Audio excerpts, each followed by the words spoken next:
Om Namo Bhagavate Vasudevaya.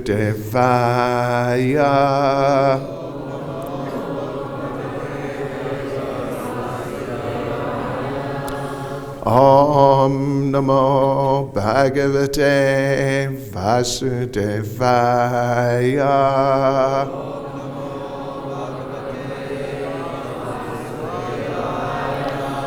Om Namo Bhagavate Vasudevaya.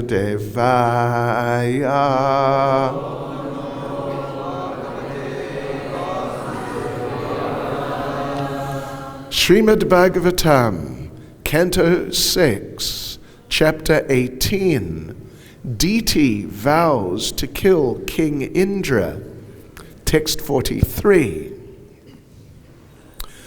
Pratishrutam dadamiti vachas tan na mrisha bhavet vadham narhati chandra pi tatredam upakalpate pratishrutam dadamiti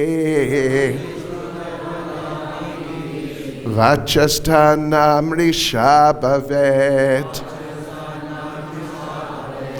vadham narhati chandropi tatredam upakalpate pratishrutam dadamiti vajasthanam risha bhavet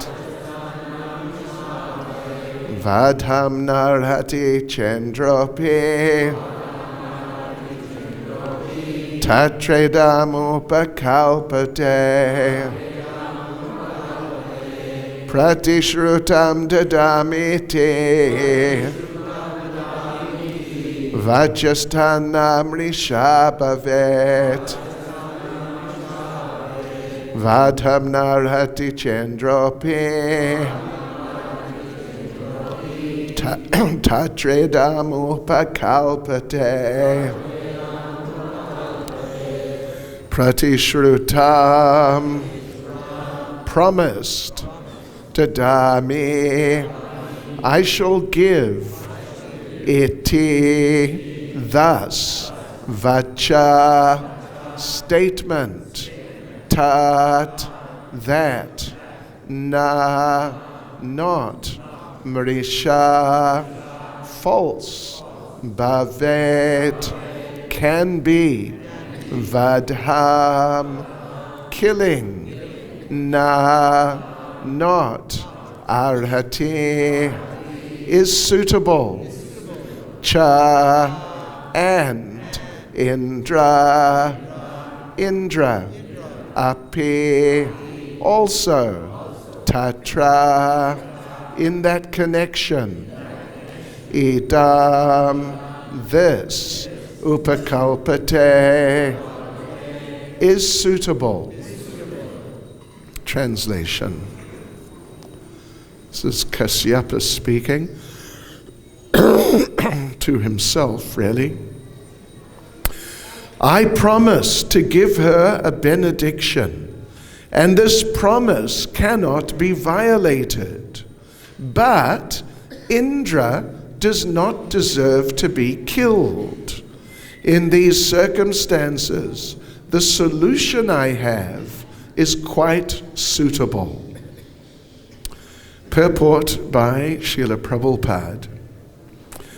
Kashyapa Muni concluded, Deity is eager to have a son who can kill Indra, since she is a woman after all and is not very intelligent. I shall train her in such a way that instead of always thinking of how to kill Indra, she will become a Vaishnav, a devotee of Krishna. If she agrees to follow the rules and regulations of the Vaishnav principles, the unclean core of her heart will certainly be cleansed. Cheto darpana marjanam. This is the process of devotional service. Anyone can be purified by following the principles of devotional service in Krishna consciousness. For Krishna consciousness is so powerful that it can purify even the dirtiest class of men and transform them into the topmost Vaishnavas. Sri Caitanya Mahaprabhu's movement aims at this purpose. Narottam Das Thakur says, Vrajendra Nandana Ye, Shachi Sutta Haila Se, Balaram Haila Nitai, Dinahina Yata Chila, Hariname Udarila, Tarasakshi Jagai Madhai. The appearance of Sri Caitanya Mahaprabhu in this Kali Yuga is especially meant to deliver the fallen souls who are always planning something for material enjoyment. He gave the people of this age the advantage of being able to chant the Hare Krishna mantra and thus become fully pure, free from all material contamination.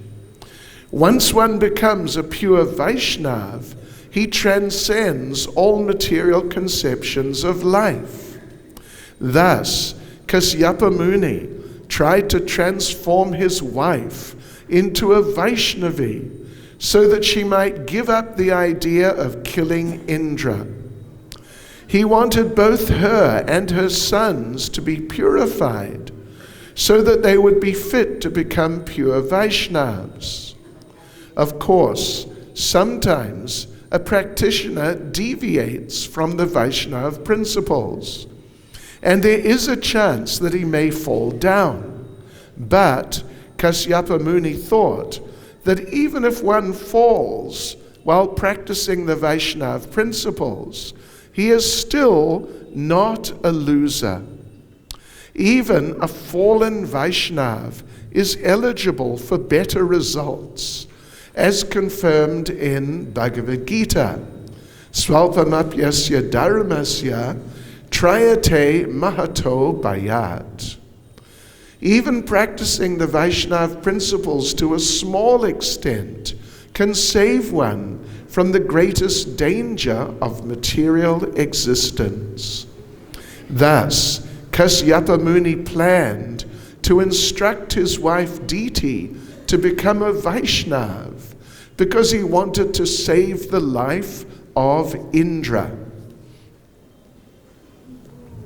Pratishrutam dadamiti vajastannam risha bhavet vadam narhati chandropi tatredam upakalpate.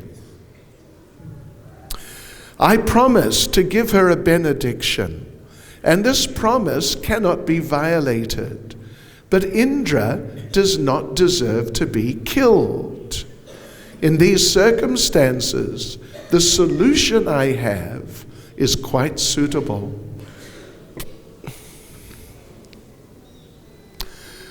Nama Om Vishnu Padaya Krishna Prestaya Bhutale Shrimati Bhakti-Vedanta Swaminiti Namane Namaste Saraswati Deve Gauravani Pracharane Nirvishesha Shunyavadi Paschatya Shatarne Sri Krishna Caitanya Prabhu Nityananda Sri Advaita Gadadha Shivas Adi Gaura Bhakta Vrinda Hare Krishna Krishna Krishna Hare Hare Hare Rama, Rama Rama, Hare Hare. Vanchakalpatarubhyascha kripa sindhubhya evacha patitanam pavanebhyo vaishnavebhyo namo namaha. Vaishnavebhyo namo namaha. So, for those who may not have been following the sequence of the verses, the story of this chapter, what has happened is that in order to protect Lord Indra, and on the appeal of Lord Indra, the Supreme Personality of Godhead has killed Hiranyaksha and Hiranyakashipu. And when that happened, then Diti, the mother of Hiranyaksha and Hiranyakashipu and many other Daitya demons, people of very questionable character, particularly in spiritual terms.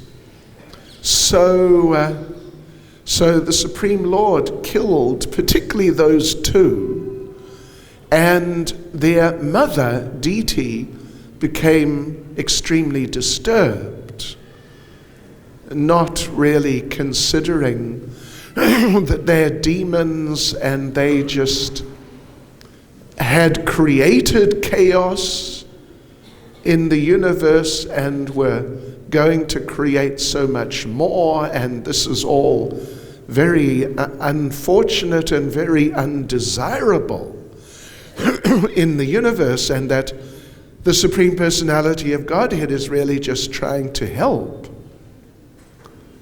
And even Indra, in this case at least, was trying to help the situation for the benefit of the people at large and the proper functioning of the universe.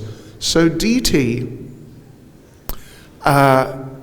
she was not able really to consider these particular aspects of the situation, and she just became angry that he killed my children, and that's the Lord, and that he, Indra, he was responsible. It was his fault. So she wanted revenge. She really wanted revenge. And as was explained over the last some number of verses, she didn't really feel, or she didn't really know how to get revenge. She didn't perhaps really feel that she was capable of taking direct action, but she knew that her husband Kasyapa, that he is extremely powerful. He is very, very powerful. So, if I get his blessings behind this project, this idea that Indra must be killed, then Indra can be killed. Indra could perhaps quite easily be killed even. It wouldn't be very difficult. So how to do that? We must get the blessings. I must get the blessings of my husband, Kasyapa. So what she did, she went out of her way to serve him and satisfy him and just do everything for her husband, which is very nice, for a lady service to the respectable husband. That's a very essential part of being a qualified lady, a qualified married lady. But she just went out of her way, to the point that Kasyapa, it appears he became a little overwhelmed by that, and therefore at some point he expressed his appreciation to her. Well, if you read through those verses, you'll see that he became a bit bewildered by the association of his wife, and he glorified her, and he glorified what she had been doing, and he told her that, I'm so pleased with you, you just ask me for something, anything, whatever you like, you just ask me, it's yours. And that, of course, was what she was waiting for. That was what she wanted. And so she said, very good. Let me have a son who can kill Indra. And that for Kasyapa was, as they say, a bit of a wake-up call. He realized, oops, I sort of lost my intelligence here because that is not right. It is not right that Indra be killed. And, the fact that she wants that, it just shows her disqualification. But now I've allowed myself to be caught in a trap. Sometimes it happens to devotees even. Devotees make a mistake, usually not this bad a mistake, but sometimes devotees make a mistake and then they realize, oh, I made a mistake. And they think, how did I do that? How could I have done that? What happened to me? And that's what happened to Kasyapa. But it was too late. He couldn't really tell his wife that, look, I said I would give you whatever you want, but not this. Ask for something else. He had to do it. But here now, it's the beginning of the description of what he did do. Kasyapa Muni, he is a very special personality. He's not just some ordinary personality at all. And he's extremely intelligent. So, even though on one level he was lamenting, why did I promise to give her whatever she wants and put myself in this situation? But on the other hand, he understood that there are ways to fulfill her desire, but in such ways that her heart will be changed, and so she will change her mind, and even though it's just her motivation, her desire, let Indra die. But how to do that? Empower her to have a child who could kill Indra, but in due course, through the process for fulfilling that desire, the desire will be changed or lost. She'll give up that desire. Shri Shri Krishna Balaram Shri Shri Radha Sham Sundar Shri Shri Gaunitai Ki Jai. So this is his plan. And that's what he's saying here. That in these circumstances, that my wife, because of her lower nature and being just overpowered by envy and the desire for revenge, that under these circumstances, I have a solution which will not contradict her desire, will not go against it. I will not be breaking my promise, but it will change the whole situation by changing her. And when she becomes changed, then she'll no longer want Indra to be killed. And anyway, You'll read on over the next so many days and see how it all works out.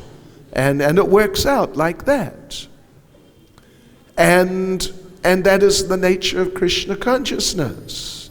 Srila Prabhupada in the purport here is emphasizing this point, that Krishna consciousness is so powerful, and not just so powerful,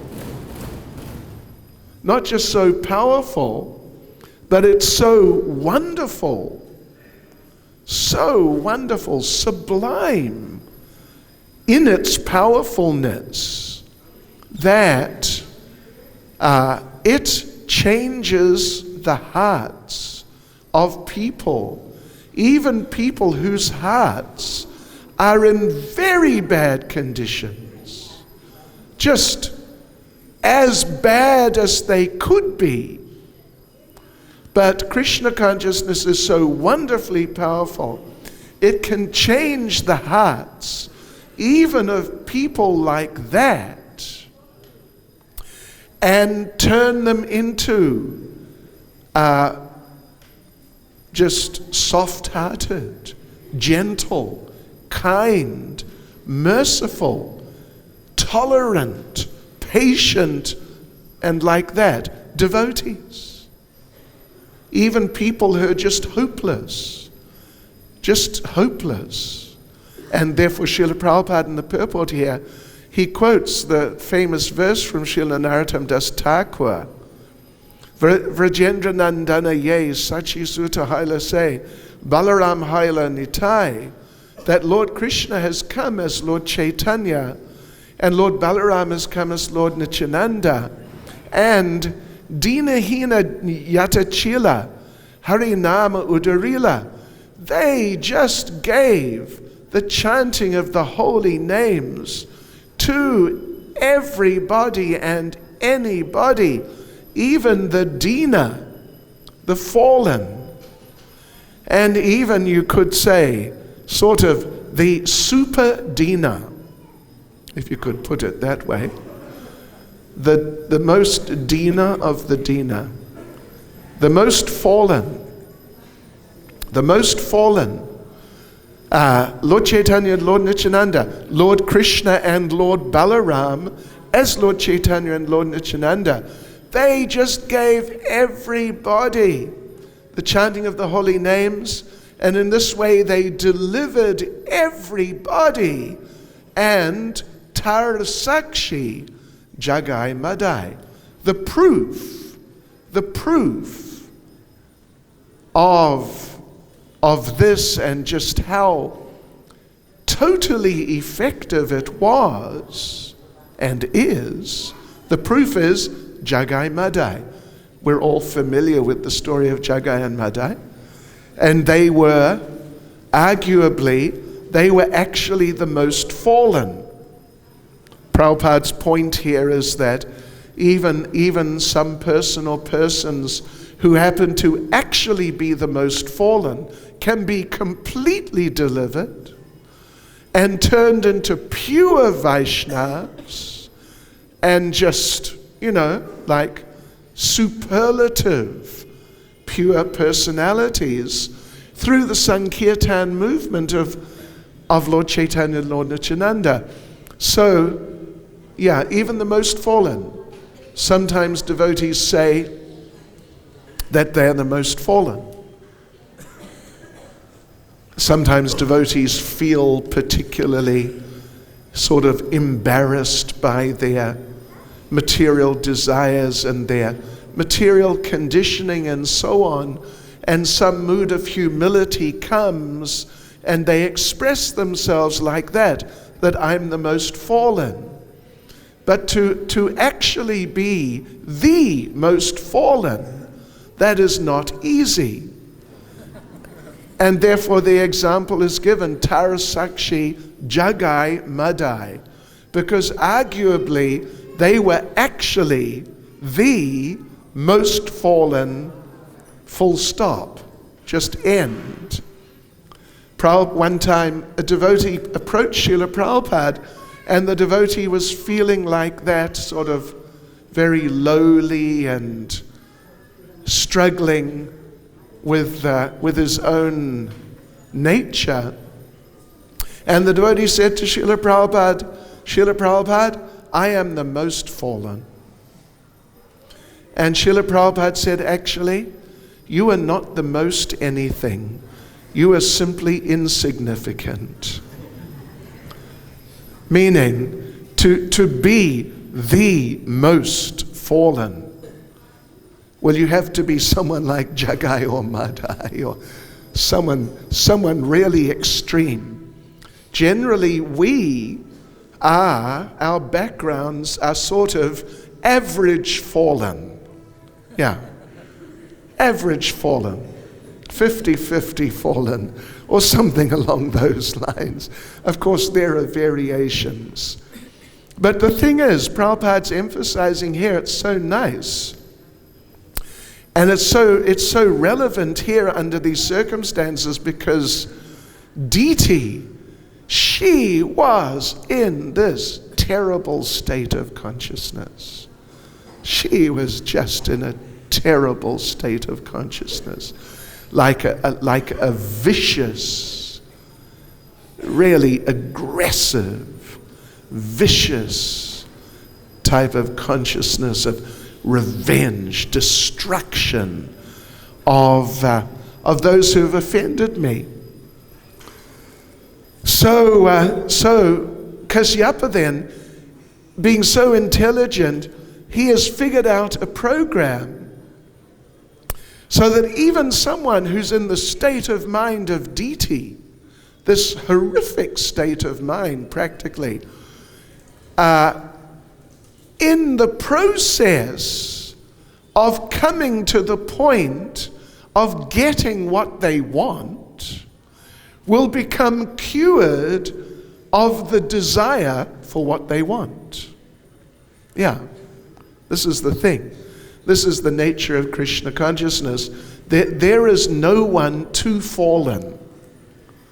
There is no one too fallen who could offer as a valid excuse, I cannot become Krishna conscious because I am too fallen, so I will give up. No one can say that. No one can say that.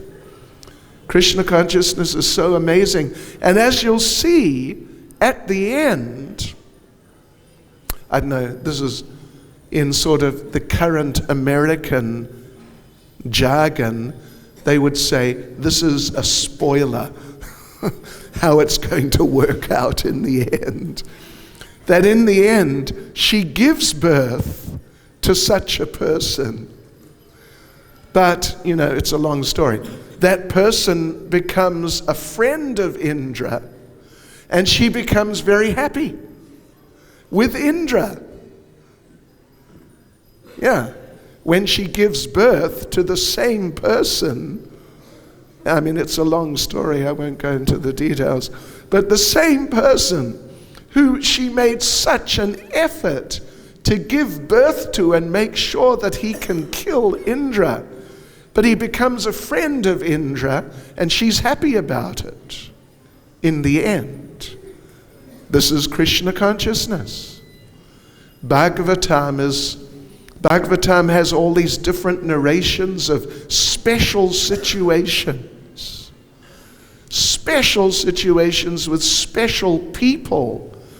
And through these situations and these people, the unique nature of Krishna consciousness is shown in different ways, under different circumstances, different situations, different aspects of Krishna consciousness, like the story of Ajamil, how he was delivered even by not very good chanting of the holy names. He ultimately went back to Godhead. And the story of Prahlad Maharaj, even if there's some demon who's determined to kill you, and even if he's a demon on the level of Hiranyakashipu, But if you're Krishna conscious, by the grace of the Lord, you'll be delivered. So this again, here, this particular narration in Srimad Bhagavatam is bringing out a related point. That even when someone is in like a totally envious and nasty state of mind, fixed, but through Krishna consciousness, even somewhat indirect Krishna consciousness, they can become cured of that and become very nice. And this is basically what happens here. So this is Krishna consciousness. And we see there's a similar situation, quite a related situation. In the 4th canto is the story of Dhruva Maharaj. He also had powerful material desire. You know, deity's desire, of course, is very material. So Prahlad Maharaj, he also had powerful material desires. And he met Narada Muni in the forest. And he asked Narada Muni, he told, you know, this is my situation, this is my desire, can you help me fulfill it? And Narada Muni saw he's just a little boy. He's just a little boy. He's sort of like a preschool child, more or less. Yet he wants to do this special program for getting empowered to get a bigger kingdom than his fathers or even his grandfathers. Narada Muni thought, this is not the right thing for him. And Dhruva told him, you know, I'm looking for God. You got to help me find God. And Narada told him, listen, God is everywhere. He's in the palace also. Why don't you go home to your palace and find God in the palace? Here, what are you going to eat here? Some leaves? You know, you haven't even done a forest survival course. How will you know what to eat? You may poison yourself. Go back to the palace, find God there, and have nice sabji and puri and halava at the same time, and there you go. And your desire will be fulfilled. And Dhruva told him, listen. You're not going to help me? If you're not going to help me, go away. Leave me alone. Just go. And Narada understood that I've got to try a different approach. So he tried basically at least a similar type of approach here. Give him a process which will fulfill his desire, but with the element of Krishna consciousness in it, in such a way that when he becomes advanced and he achieves the goal, his heart will have changed. And he won't be bothered, he won't be interested at all in the kingdom any longer. And that's what happened. And it's sort of the similar, very, very similar situation as to here. Another example which comes to mind, it's not exactly in the Bhagavatam as such, but it's the story of Valmiki, the compiler of Ramayana. He was extremely bad person and a very vicious, violent person, but by the association of Narada Muni, actually. Of Narada Muni, his mind became changed. And he gave up his sinful ways, and he wanted to take up a good program of activity and life. So what to do? What should I do? He asked Narada Muni. Narada told him, you should chant the names of the Lord. Okay, give me some name of the Lord to chant. But because he was so sinful, the effect of sinful desire, the effect of sinful activity, which of course is inextricably linked with sinful desire, the effect of these things, if they're there in the heart of a person, one of many, is they make it difficult for the person just to utter the name of the Lord. Like when Lord Caitanya met Prakashananda Saraswati, Lord Chaitanya's name was Krishna Caitanya. Prakashananda Saraswati could only call him Caitanya. He couldn't call him Krishna. He couldn't utter Krishna. Couldn't get the word out of his mouth because, his makeup wouldn't allow him. Yeah, so Valmiki, Narada Muni again thought very quickly what to do. He gave him the name Mara, means death. And Valmiki, of course, was very attracted to that. Yeah, sounds good. I can get into that. And he started chanting Mara, Mara, Mara, which of course is Rama, around the other way. And in due course, his heart became purified, and he became the great Vedic authority, Valmiki, and compiled Ramayana prior to the appearance of Lord Ram. It was already existing when Lord Ram appeared, and he was still living. So these are different examples of the principle which is involved here, which Kasyapa in his intelligence is invoking. How to give people Krishna consciousness, but in such a way that they don't, in these cases, the cases we've mentioned even perhaps, like Dhruva and here, that they don't even really think they're getting Krishna consciousness.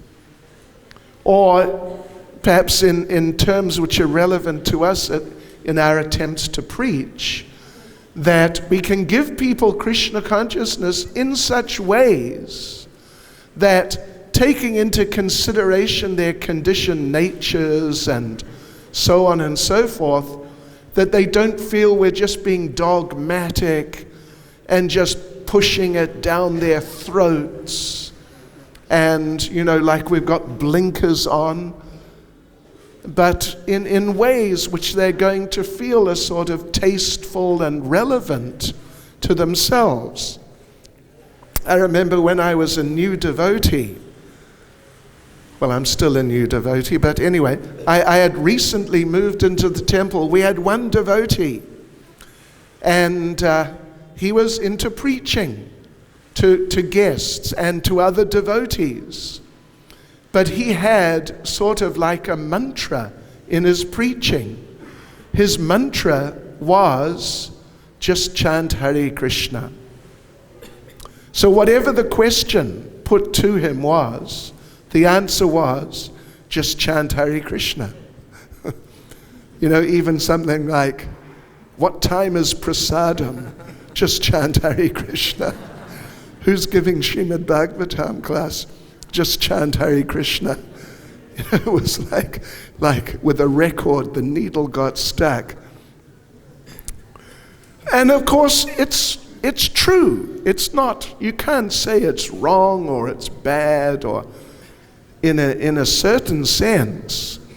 But if we're actually going to present Krishna consciousness effectively and influence people as much as it would be nice to influence them, then we also have to think.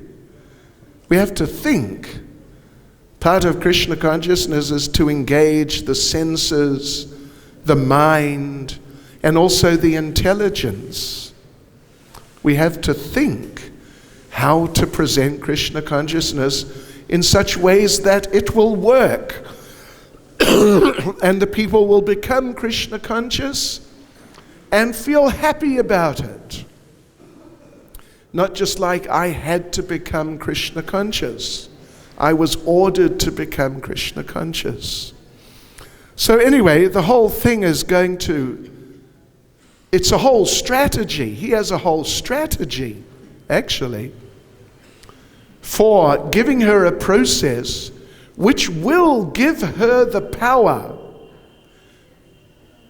and which will give her a son who can kill Indra.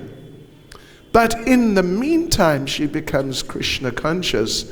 So when the time comes eventually, she doesn't want doesn't want Indra to be killed. This is Krishna consciousness. And Prabhupada's emphasizing here, and it's really such an important point, that Krishna consciousness is so powerful that it actually doesn't matter how fallen or degraded or hopeless or impossible a person is.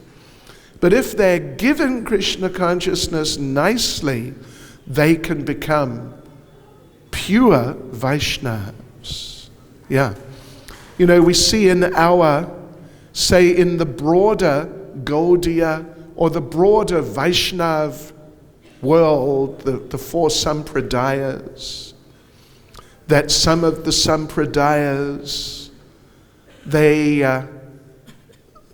sort of maybe slightly begrudgingly willing to accept people from Western backgrounds say Western backgrounds as some sorts of Vaishnavas, almost like honorary Vaishnavas.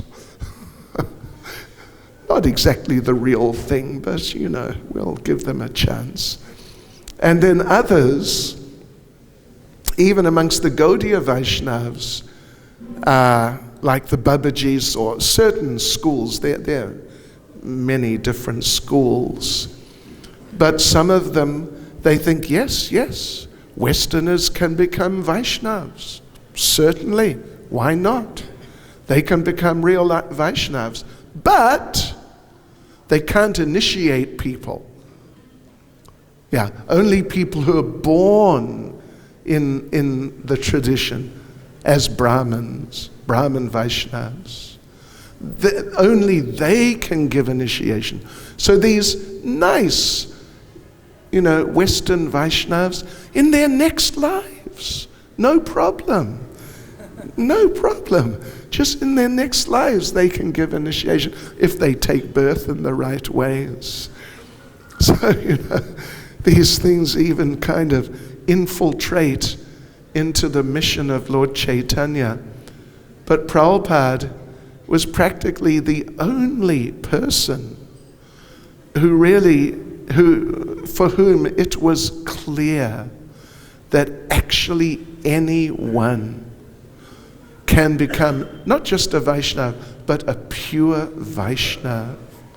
If they receive Krishna consciousness properly, if they apply it properly, like that, they can become pure Vaishnavas. So, Hare Krishna. Srila Prabhupada ki. I see His Holiness Badri Narayan Maharaj is here with us. I didn't notice until a few minutes ago. Hare Krishna Maharaj. We have another microphone here. Any words of wisdom you'd care to bless us with, please? Oh, whatever you like. Thank you for the excellent explanation.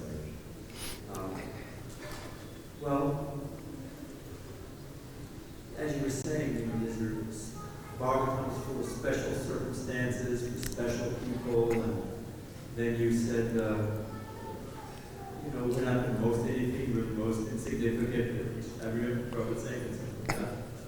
Well then, if I can't go this way of becoming the best, or the most surrendering, most exalted, then should I just go the way of trying to become more fallen, and then I'll get some mercy? I see. I'm not going to be able to go up, so going down I have potential.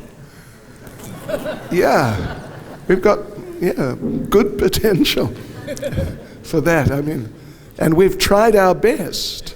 We could try harder.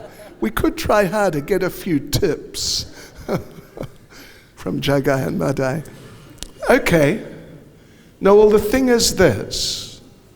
I mean, it's a very important point, but it's the same point, really, is that whatever we may have been prior to getting the mercy of Srila Prabhupada, whatever we may have been,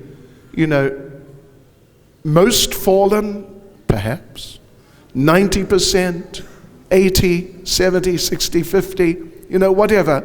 We were somewhere down there. So the thing is that whatever our situation was, once we get the mercy of someone like Srila Prabhupada, once we get the mercy of Srila Prabhupada, and we get into the association of his sincere followers and engaged nicely in the process of devotional service, then the possibility is there to actually become, as Prabhupada says a few times in the purport, an actual pure Vaishnav. Go back to Godhead, qualified or able to go back to Godhead. You may recall Mother Malati told us how she asked Prabhupada that you've said that if we just chant 16 rounds and follow the regulative principles, we will go back to Godhead. But Prabhupada, it sounds too easy, it sounds too simple. Is it really that simple? And as I recall, Prabhupada gave her one of his looks. And Prabhupada said, "Do you think that I would cheat you?" So it is possible that at the end of this life, for anyone from any background to go back to Godhead. And seeing, anyway, so we should take that approach. So rather than trying to be more fallen, I should try to get Prabhupada's mercy. That's, yes. Rather than try to be more fallen, try and get more of Prabhupada's mercy. Because you must bear in mind, to become the most fallen, that is not easy. That is, you could try your best like Maharaj Vena, but he couldn't come to that level. Thank you, Maharaj. Radharaman Maharaj. Microphone.